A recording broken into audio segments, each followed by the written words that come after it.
Non seulement c'est positif, mais disons c'est intéressant aussi pour la ville qui a maintenant, on va dire, une feuille de route, on va dire, proposée par elle-même et retenue par la région, notre principal, on va dire, financeur sur les projets, on va dire, d'intérêt un peu qui vont même dans l'intérêt régional, car il s'agit d'intensifier le développement de la ville au profit, voilà, d'un développement plus régional, avec ce qu'il nous faut comme équipement structurants venant nous accompagner dans le développement universitaire. Donc aujourd'hui, là, les arbitrages du président ont été très très en faveur des projets que nous-mêmes avons présentés concernant la rénovation urbaine, concernant les équipements sportifs et particulièrement le terrain le stade de Font-Vaillant.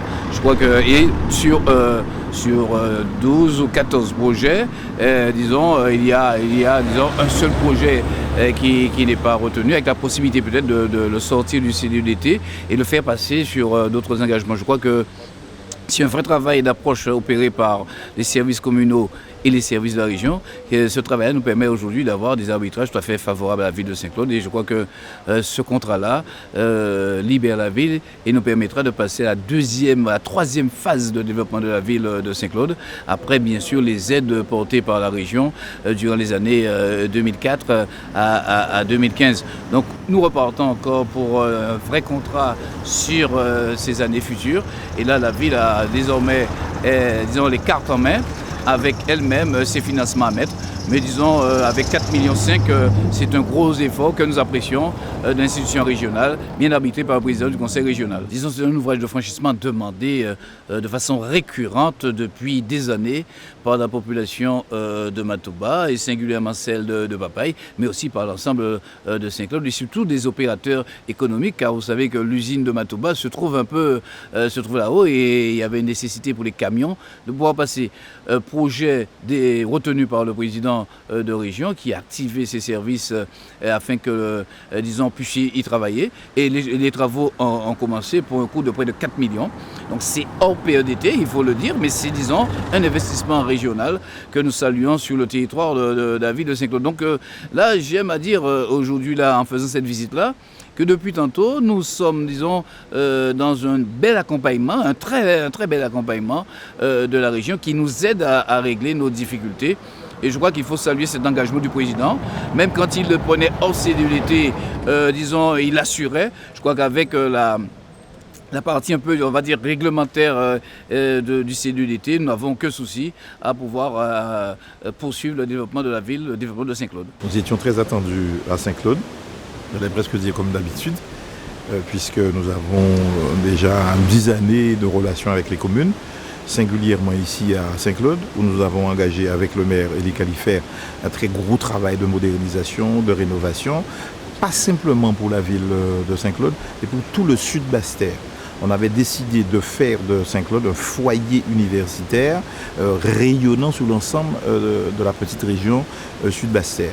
Et aujourd'hui, le résultat est bien là, avec une université qui, je crois, est belle, un pôle qui est attractif, c'est quand même plus de 50 millions, une cité de la connaissance, avec une université des métiers à l'intérieur, avec une résidence universitaire, un restaurant universitaire, un campus sanitaire et social. Très bientôt, on aura un centre d'apprentissage des langues, anglais, espagnol et autres langues, et un conservatoire de musique, de danse et de théâtre. Tout ça est dans les cartons. Aujourd'hui, c'était le développement de la commune jusqu'à 2020, à contractualiser avec monsieur le maire et sa majorité. On a, sur 14 dossiers, on a priorisé, je crois, 12 dossiers, en contractualisant les moyens et la programmation, pour un montant, je crois, de 4 871 000 euros. Voilà, donc jusqu'en 2020. Le maire a donné la priorité à notamment confortement parasismique pour les écoles. Il a fait un très gros travail sur ça. Il est même, disons-le, pionnier sur ça en Guadeloupe. C'est assez remarquable. D'ailleurs, c'est connu le travail ici conduit à Saint-Claude. Sur les équipements culturels, les équipements sportifs, sur la rénovation urbaine de sa ville. C'est un gros dossier. Il est en phase 3. Et donc il fallait parfaire le dossier. Il y a là un cofinancement conséquent de la région. Donc au total, pour ne pas entrer dans le détail, près de 5 millions d'euros. Je trouve que c'est une bonne suite pour ce qui a été fait au cours des 10 premières années. Là, on programme jusqu'à 2020. C'est dans la logique de ce que nous faisons. Je répète que ce sont des contrats très sérieux. C'est un instrument de liberté pour les municipalités et pour les maires. Et d'ailleurs, toutes celles et tous ceux qui critiquent n'ont jamais refusé. J'entends ici ou là que c'est parce qu'il y a une élection. Eh bien, on a commencé un travail depuis tantôt. Il faut le finir avant effectivement cette élection-là. Mais on ne pouvait pas faire autrement avant. Il fallait faire agréer, si j'ose dire, les bases légales du CDDT, du contrat de développement durable territorial. Aujourd'hui, ça a été légalisé par décret en Conseil d'État. Ça figure dans un schéma d'aménagement régional. Il fallait avoir programmé les crédits. C'est fait. Au total, pour les 32 communes, la région aura programmé entre 350 et 450 millions. Il y a un écart, mais on sera autour de 400 millions pour être clair sur les 5 années à venir. Les maires sauront, à partir du moment où c'est signé, ce qu'ils pourront percevoir en 2016, 2017, 2018, 2019, 2020, voire même 2021, avant la prochaine élection régionale.